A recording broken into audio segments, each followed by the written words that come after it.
সম্মানিত ভিউয়ার্স, আরও একটি নতুন ভিডিওতে আপনাদেরকে স্বাগতম। আমরা আজকে শিখব কিভাবে ইংরেজিতে টাকা লেনদেন সম্পর্কে কথা বলা যায়। চলুন কথা না বাড়িয়ে শুরু করা যাক।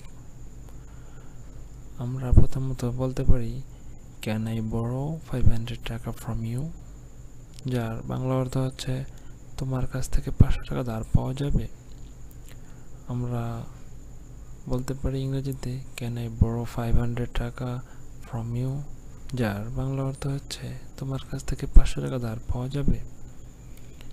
দ্বিতীয়ত আমরা বলতে পারি, আই উইল ল্যান্ড ইউ 500 টাকা, যার বাংলা অর্থ হচ্ছে আমি তোমাকে 500 টাকা ধার দেব। আই উইল ল্যান্ড ইউ 500 টাকা, যার বাংলা অর্থ হচ্ছে আমি তোমাকে 500 টাকা ধার দেব। Do you have any change for 500 টাকা, যার বাংলা অর্থ হচ্ছে 500 টাকা খুচরা হবে।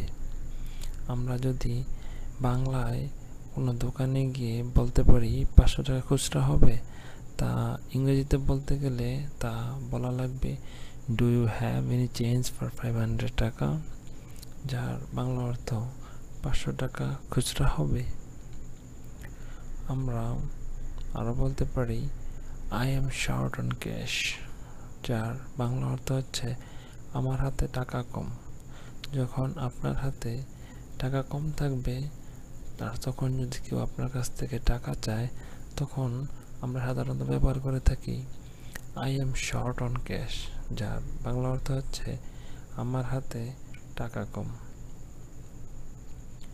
আর আমরা যদি আমি টাকা উপার্জন করতে চাই, আমি টাকা উপার্জন করতে চাই, যার ইংরেজি শব্দ হচ্ছে I want to earn money.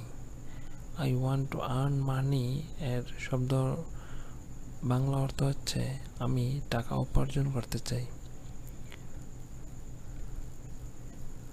আমি টাকা জমাতে চাই, আমি টাকা জমাতে চাই, তার ইংরেজি হচ্ছে আই ওয়ান্ট টু সেভ মানি।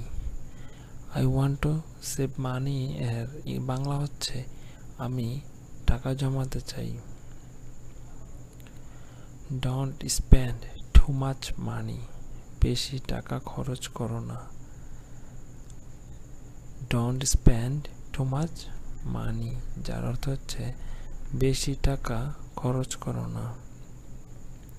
আমরা কাউকে উপদেশ হিসেবে এটা দিতে পারি, যদি কেউ অযথা টাকা খরচ করে তখন আমরা বলতে পারি don't spend too much money, যার বাংলা অর্থ হচ্ছে বেশি টাকা খরচ করো না।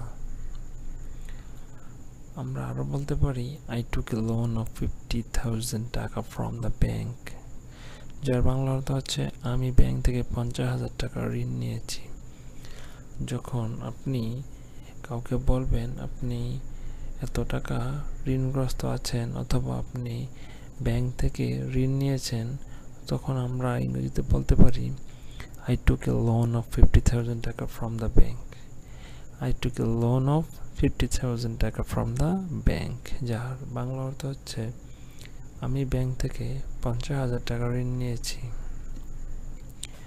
এই ছিল আজকের মতো আমাদের ভিডিও লেনদেন সম্পর্কে ইংরেজি কনভারসেশন। সবাই প্র্যাকটিস করবেন। অলওয়েজ প্র্যাকটিস করলে practice makes a man perfect. তাই সদা সর্বদা প্র্যাকটিস করবেন, ইনশাল্লাহ ইংরেজিতে অনর্গল কথা বলতে পারবেন ইনশাল্লাহ। আজকের মতো বিদায় নিচ্ছি, আল্লাহ হাফেজ।